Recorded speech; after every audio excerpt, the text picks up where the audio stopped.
So, welcome to the launch of issue 9 of the Alchemy Spoon, the graffiti issue. We were really pleased to have some excellent submissions and some excellent artwork submitted as well. And this evening we're going to hear from some of the poets who've got work in this issue, and we'd like to thank everyone who submitted.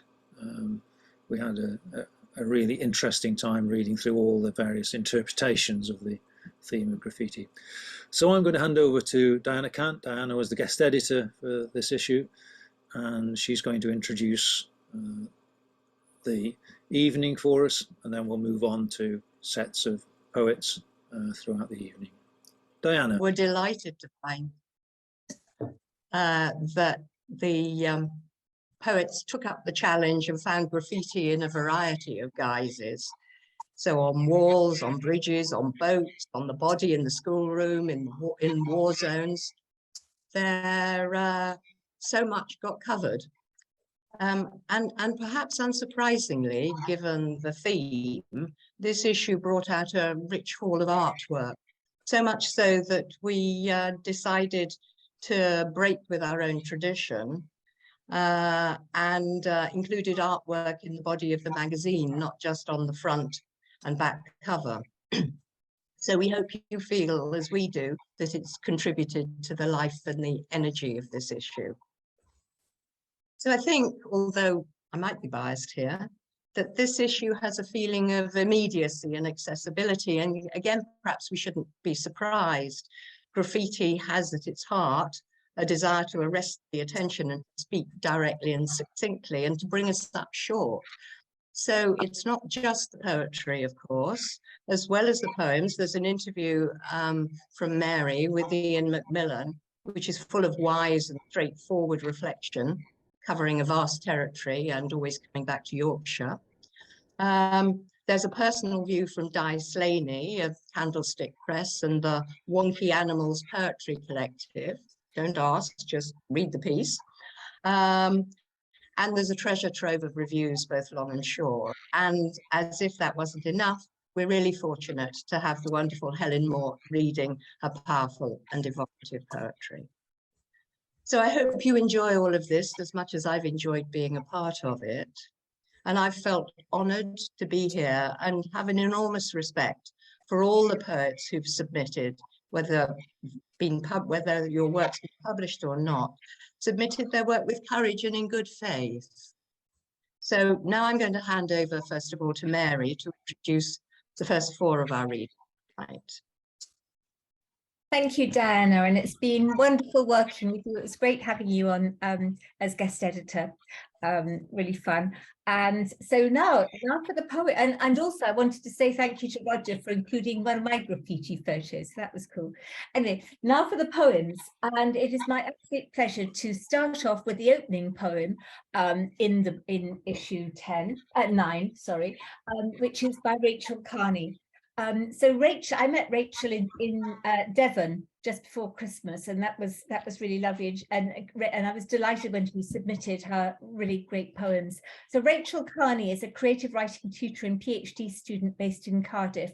She won the Pre-Raphaelite Society Poetry Competition and was voted runner-up in the Bangor Poetry Competition in 2021. Her debut collection, Octopus Mind, will be published by Seren Books in July this summer. So over to you, Rachel. Hello, thank you. Can you all hear me? Yes, brilliant. Thank you so much for including me in this fantastic issue and for putting my poem right at the start. I was very chuffed to see that. Yeah, it's called Instinct, and it's inspired by the response of museum visitors to a poetry display that took place as part of my PhD in National Museum Wales. Shall I just give it a minute for people to mute? If anyone's not muted, it might be helpful because I think there's a bit of feedback. Okay, it's called Instinct. Give us spit, mixed with clay, a stub of pencil lead, a tin of paint, a purple lipstick or a rusty knife. Provide a cave wall, a tree trunk, a school desk, a billboard, a park bench, a toilet cubicle, and we will come, eager to leave our mark, to reach out to those who will walk after us, to set our words in line with those who walked before. This is the nub of who we are. It is what being human is, the social consequence of ink, the act of carving out our shape, the frail democracy of art. Thank you. That was wonderful. Thank you so much, Rachel. Really lovely to hear it being read. And now we've got Carol Bromley. And Carol has 2 poems in this issue. I was delighted to meet Carol at the Finnish Creatures launch a few weeks ago. And so Carol is a York-based poet. She has 3 collections with Smith's Doorstop and 1 with Valley Press. She's been winner of a number of prizes, including the Bridport and the Hamish Cannon Award, as well as the 2022 Caterpillar Prize for Poems for Children. Looking forward to hearing you read, Carol. Thank you very much. I'm delighted to be here. I thought it was a wonderful theme, and I'm actually really interested in graffiti from a language point of view. Why people tag, why people write messages on walls and so on, and where they tend to do them, and also, you know, the history of them. So I had fun writing these, especially for the magazine. The first one's called Instructions for Tagging. My husband and I actually went. I said, oh, come on, we need to go on the old railway track. And I actually wrote down all of these are along an old railway track, which is now a cycle track. So I just wrote down what was written on walls in the way of tagging. Instructions for tagging. Lemon, demon, soup dog, peck. First, practice your tag. Don't use your real name for obvious reasons. Initials will do, or a symbol, boyo, HGA, layer. Something distinctive, something that shows up, that other taggers will respect. When you're confident you can reproduce it over and over, take your pan of spray paint and go looking for the perfect spot. Pyrrha, Paxa, Quell. Walls are good, anything from a tunnel to a ginnel, but play safe, work in dark places, railway sidings, alleyways, subways, tube trains, passages and back lanes and parking lots, old phone boxes and building sites. Mac, Baz, Omar, Cream, anywhere away from people and CCTV and barking dogs and squad cars. The trick is to be quick. Leave your mark, walk away, whistling, head down, hood up, the can in your inside pocket. Toad, Biz, Juno, I'm here, I exist, this is mine. And the second poem is called Leaving Your Mark, and I had fun just researching ancient graffiti, and really surprising. So all of the things in this were from various websites and they're real graffiti. It's called Leaving Your Mark. May things go happily for Anicia. Beware, Timinia, thieves. Let the bears devour me. Scrawled on walls in Herculaneum. Pacatus stayed here in Pompeii with his friends. We came here desiring, much more do we desire to go among the ruins of Pompeii. Scratched on the bottom corner of a panel of York Minster glass, Thomas Clark, plumber and glazier, July the 4th, 1794, aged 15. Even in the Ice Age they were at it, painting on cave walls with fruit juice, minerals, animal blood, before writing was invented. I too, in the 60s, gouged out with a compass point in a desk lid, City for the cup, scratched CD equals TR on my ruler. Yet teaching, I told a boy off for not copying my notes off the board, instead scrawling on his jotter, Catherine, Catherine, Catherine. Thank you. So our next poet, I'm absolutely delighted to welcome to the stage Georgia Hilton. Georgia's lovely poem is on page 27, and I can't wait to hear her read it. Georgia is an Irish poet and fiction writer living in Winchester. She started publishing poetry relatively late after having her 3 children. Well, I'm not sure she started quite as late as me, but anyway. Georgia is the author of 2 books of poetry, both published by Dempsey and Windle, as well as a collaborative pamphlet published by Nine Pens Press. And so I can't wait to hear your poem, Georgia. Thank you so much, Mary. And can I just say thank you to you and to your other editors, Roger, Vanessa and Diana, for including my poem. So this is Gianna e Fede, and it's based on some real graffiti I saw in Tuscany. On the Piazza Cavour in Viareggio, in a crude spray-painted scroll, the names Gianna e Fede, bookmarked by large blue hearts. It's nice to know that teenage love is still publicly demonstrative, that in any language the urge to tell the world is undiminished. Where are they now, Gianna e Fede? Did one of them move away to Milano, leaving the other to work the beach clubs alone? Or are they like Tommy and Gina in Living on a Prayer, holding on to what they've got, which is each other? Sometimes I think of them like that. That was really wonderful, Georgia. Thank you. And now the final poem of my little introductory batch is Sarah Manatsaganian. And I'm absolutely delighted to invite Sarah to take the microphone here. She's an Anglo-Armenian poet based in Ely. Her debut, which I loved, Lemonade in the Armenian Quarter, won the 2022 Sabato Award. Poems have appeared or are forthcoming in the Rialto Poetry Wales, the North Magaba Poetry News, Poetry Ireland Review, PN Review, the Frogmore Papers, Poetry Salzburg, and the Alchemy Spoon. So over to you, Sarah. Thank you. So this poem is called Valley of the Pilgrims. Scoured by Sinai wind and sun, Armenians rest in the sandstone shade of Wadi Hagag, carving their new alphabet into stone. Remember sinful Yaakov. Remember Caspar. I, Paulus, wrote this inscription in the year 301. He who reads it, let you remember me. 1,000 miles from home, they scratch the granite cliffs of Wadi Mukatab, Valley of Inscriptions, while their guides go to fetch desert water. Lord, have mercy on the camel and the guide. Lord, have mercy on Eliab, Antol, Iram, Simeon, Eliza, Adrint, Ode, Kukut, Tatanois, Vasak the monk, Ners. They carve cross after Armenian cross.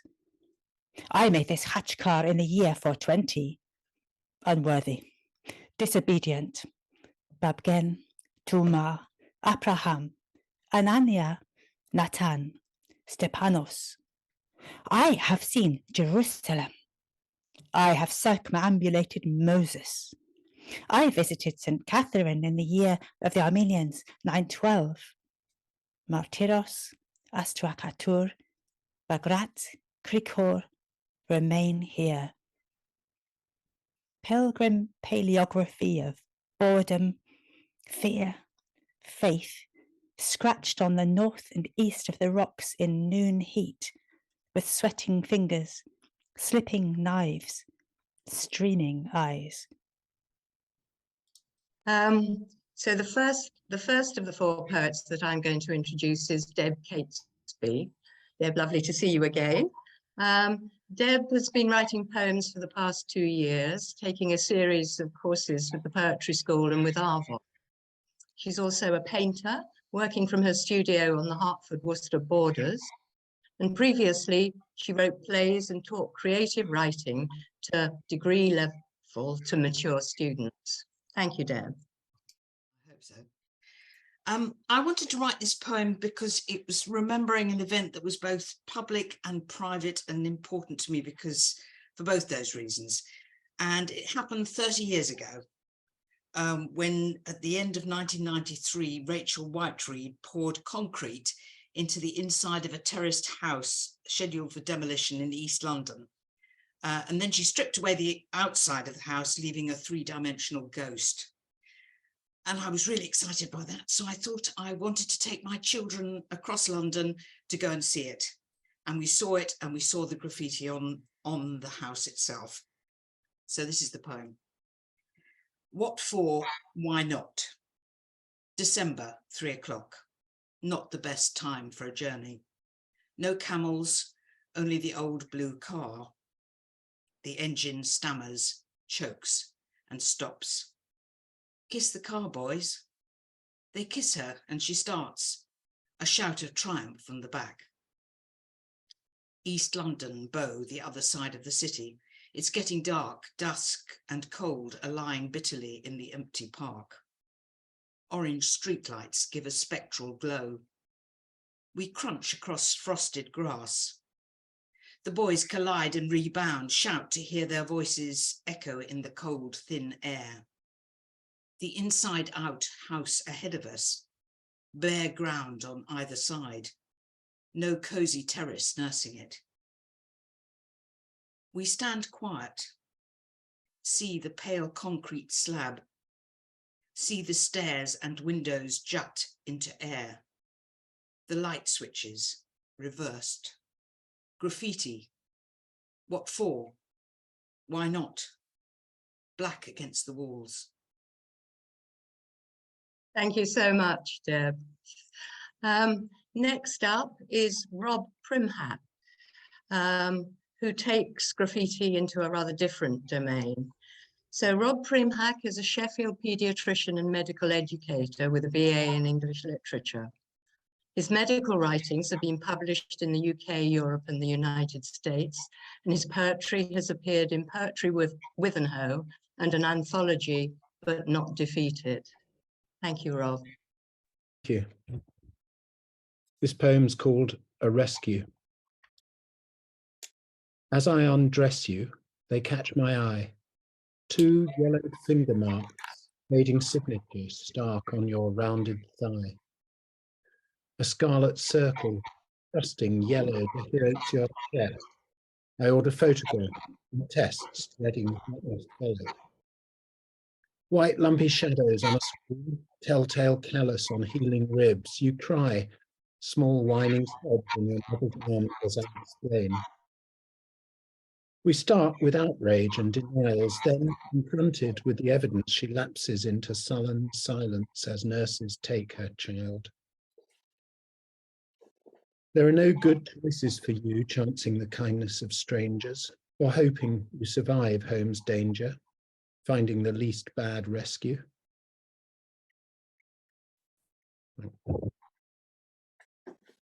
Thank you so much. And that's, you know, enormously moving and very real too. So our next reader is Ian Ledward. Ian is an artist and a writer living in Scotland, an active member of the Open University Poets Society and Fife Writes. His work has been published in several national and international magazines and anthologies, including the Heimat Review, Bindweed magazine, the Sonder Literary Journal, Drecht, and 2 Gifford Town Writers anthologies. Thank you, Ian. Thanks very much, Diana. This is one of a series of poems that I have written about the war in Ukraine. And it comes somewhere in the middle of the sequence, and it's called Kharkiv Words. They wouldn't let me out to cut the grass, says Anna, or prune the bushes, because that's where they hid their snipers. What they did not destroy, they stole. They took forks and spoons and then shoes from the pensioners' feet in Kharkiv. And on these walls, graffiti in Russian. The game is over and sorry. Thank you. Enormously powerful. And I think, you know, we begin to see something about the breadth of subjects that people have challenged. So the last reader from my group of 4 is Mark Saunders. Mark lives on the Isle of Wight and his poetry can be found in Abridged, The Cannon's Mouth, Confluence, The Interpreter's House, Meniscus, the Museum of Americana, Red Ogre, Soft Star, Spelt, and Strix. And he's appeared at the Ventnor Fringe Festival and other venues. Thank you, Mark. Thank you, Diana. This poem, Fountain Penning, was part of a sequence which is about school, really, or ideas surrounding school. And I always remember back then that tendency to find initials written or scratched or etched into things around you. So this is really what that's about. Fountain penning. Blotting my rough workbook with I love yous on the first date wasn't really a good idea. KW's got fountain penned everywhere. The white birch tree bark behind the bike sheds, a helix rubber marked up like vellum codex, a closed book's edge that hadn't rejected the flat pressed kiss of ink, and eventually my own skin too, where it didn't show. And for who? Not Kim Wilde, Kirsty Walk, Kanye yet, but just those letters welling up quinky in blue-black graffiti. And those 1,445 souls listed on peoplebyinitials.com so far, where the wild things are, as well as all before them, from good King Wenceslas to Kurt Weill to Kenneth Williams, and the many wolves reminding me I loved you then, even the bad linked ones I never got to know, written out in notes above, below. Oh, I love that. That was so, I don't know, evocative of being young and the things that we do. Thank you. We're very fortunate this time round to have Helen Mort as our guest reader. Helen is a poet, fiction and non-fiction writer from Sheffield. Her collections Division Street, No Map Could Show Them, and The Illustrated Woman are published by Chatto and Windus. She's a fellow of the Royal Society of Literature and teaches creative writing at Manchester Metropolitan University. And she also just ran the London Marathon. Here's Helen. Hi, my name is Helen Mort and we're in my writing shed, which is where all of my work happens. I'm going to read two poems on the theme of graffiti. The first one's called Street Art and it's written for Daryl, who's a Manchester-based artist and a creative writing student. Street Art. You turned your son's name into a breathing dragon, red and tangerine. And you turned the Cornbrook tramline vista into fire, made a man on the platform turn into a statue wrapped in scrutiny, the moors behind him burning with the day's last heat. The outline done, you turned on your heel, turned with the assurance of a boy doing wheelies on a street in Hume, landing everyone just right, turned back into yourself, head down on Oxford Street, and the shadows from the bridges wrote across you as you walked, and the city was your spray can, shaken, ready to be lifted. The second piece comes from my interest, actually no, obsession with writing on the body in ink. And it was inspired by Google suggestions from a search about women with tattoos. It's a kind of call and response. Search results. Where do tattoos look the best on girls? Elegant hummingbird, mermaid with pearls. Why do attractive women get tattoos? 99 soft, feminine designs for you to choose. Why does my girlfriend want to get inked? Butterfly with falling leaf, roses in wild pink. Can tattoos look good on females? The tip of her tongue, the blood under her nails.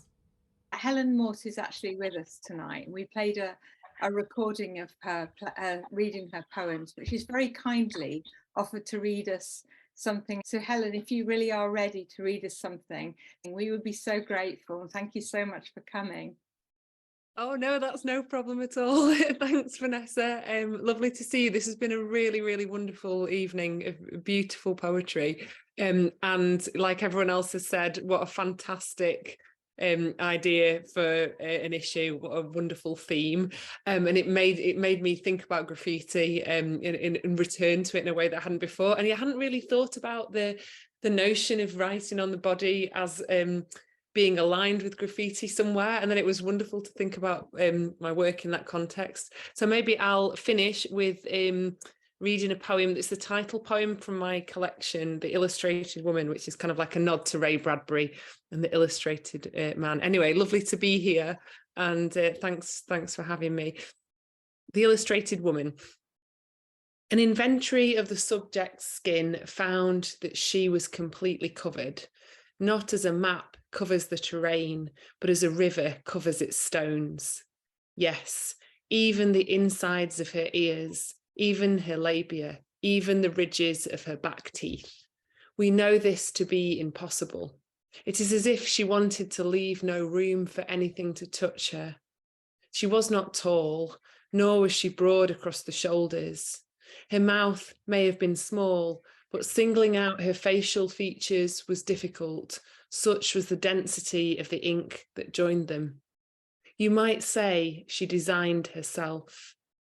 Amongst the most impressive was a horse standing on its hind legs, rearing on her back, nostrils steaming. When he first examined her, the coroner reports he heard a noise as if a great tree had fallen, a crash and then a quickening, something not unlike the thunder of hooves. Thanks ever so much, and have a lovely evening. That was wonderful. Next up, we've got Lorraine Carey, I believe, and Lorraine's poems have appeared in Poetry Island Review, Abridged, One, Panoply, the Stony Thursday book, which sounds wonderful, Atrium, The High Window, Ink, Sweat and Tears, Orbis, Prole, The Honest Ulsterman, Foxglove, Poetry Birmingham, and One Hand Clapping, among many others. She has work forthcoming in Magma, Soft Blow, and The Cormorant, and we're looking forward to hearing your poem, Lorraine. Good evening, everyone. This poem had a few versions, and I was delighted to see the graffiti theme of a few weeks. It turned into Urban Melodies, and delighted to see it in the Alchemy spin. Urban Melodies. Sunday treats are trips to the toy shop and dairy. Bungalow kids, we love its sweeping staircase, the deep piled carpet, spongy as a waterlogged bog. We mull over Cindy dolls, Eddie and her high socks, jeans. There's too much stuff and not enough time. Graffitied shutters on the way, say Brett's out and Chucky are loud. A spray paint can rolls around in the wind, clanks an urban melody. I'll give it another couple of minutes. It's all abandoned bags, bomb scares, mum tearing at a hangnail, and a looming threat of being pulled from the shop in panic.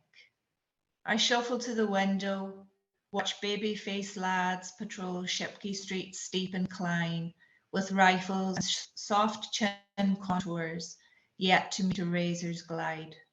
Their bovver boots, glossy as Tate and Lyle's treacle, catch slivers of streetlight, and above us that other world, where instead of counting pavement cracks on the way back to the car, I keep my head up, forever alert to atmospheric changes, my head in the clouds, decoding the splendor of Canis Major, Sirius, and the plough.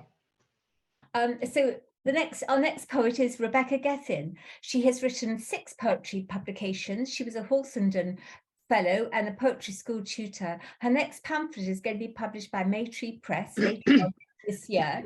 And she blogs sporadically at www.rebeccagethin.wordpress.com. So looking forward to hearing your poem, Rebecca. I'm really blown away by these wonderful poems, and it was such a great idea to have graffiti. And when I saw the call out, whoops, I've lost my poem. It gave me permission to write this poem that had been mulling in my head for a while. Ben, please phone Dad. It's written in red paint on 2 columns of the roundabout off the city bypass. It hasn't faded. Who crossed the busy road with a can of spray paint and a stencil? Why was Ben contacted by graffiti? And did he ever make that call? I drive past every week and think about Ben and his dad. It gnaws at my heart what was said or what was never said. How many other Bens have wrung their dad since then and been greeted with gruff joy at the sound of their voice? I really love that. And so thank you for that. And our next poet is Claudia Court. Claudia began writing in earnest on her retirement. She's published in a variety of journals and has won several competitions. Her debut collection, How to Punctuate a Silence, was it this year, Claudia? 2 years ago by Dempsey and Windle. I had another one published last year. Okay, looking forward to hearing you read. So I love the theme of graffiti. I thought it was brilliant. This poem is another instance of graffiti on the school desk, but an unusual piece of writing.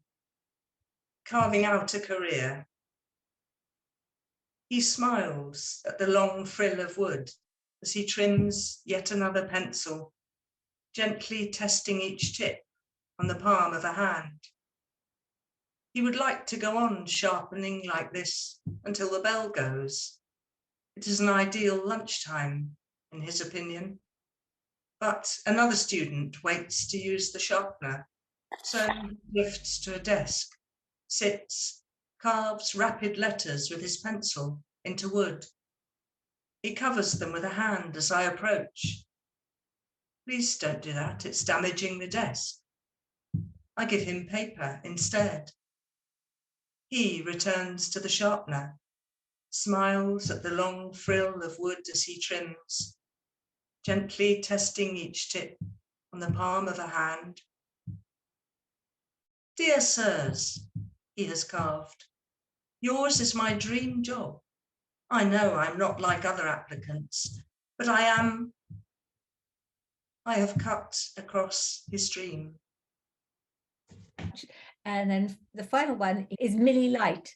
So Millie Light is an emerging poet from West Cornwall and has recently published in Full House, Ink, Sweat and Tears, Shooter, Spelt, Mamicology, The High Window, Intersections, Northern Ireland, and a few anthologies.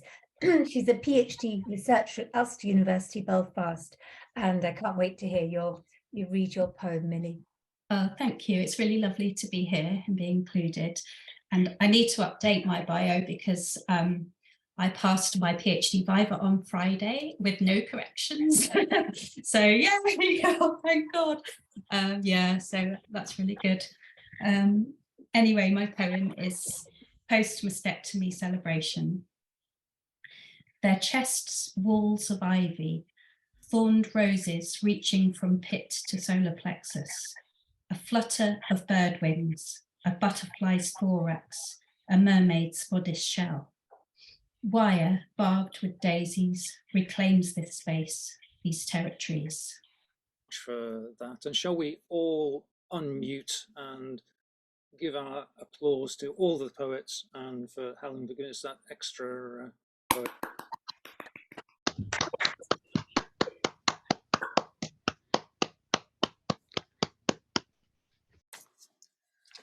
So that's sadly the end of our launch. To thank all of the readers tonight, all of the people who submitted to us, all the people who gave us artwork. Thank Diana for being the guest editor, and Helen for the recording, which is available as a link in this issue, and also for reading us that extra poem at the end. We have our next issue launch tomorrow, which is exciting. The theme for that is Friends. And we have our guest editor, Tamsin Hopkins. I'm sure you know Tamsin, she's here this evening. Tamsin writes poetry and fiction. She is an MA in creative writing from Royal Holloway, London, previous winner of the Aesthetica Prize, and her poems appeared in lots of places: London Magazine, Magma, The Alchemy Spoon, and a pamphlet, Inside the Smile, is published by Cinnamon Press. So we're looking forward to working with Tamsin on the next issue. The next issue will also have details of the Alchemy Spoon pamphlet competition, which opens on the 1st of August and closes on the 31st of October 2023. The prize for that is publication of the pamphlet, and full details of that will be in the issue and on the Alchemy Spoon website. I'm pleased to say that we have a judge for that organised, and that's Chris Hardy. Chris, I'm sure again you know, is a widely published poet, a musician with the group Little Machine, and has published his fourth collection, Sunshine at the End of the World by Indigo Dreams. And Roger McGough said he's a poet as well as a guitarist. Chris consistently hits the right note, never hits a false note. So again, we're looking forward to working with Chris to find the winner of our pamphlet competition. So that's, I think, all that we have to say this evening. Thank you very much for attending. Have a safe trip home, and we'll see you at the launch of issue 10. Good night.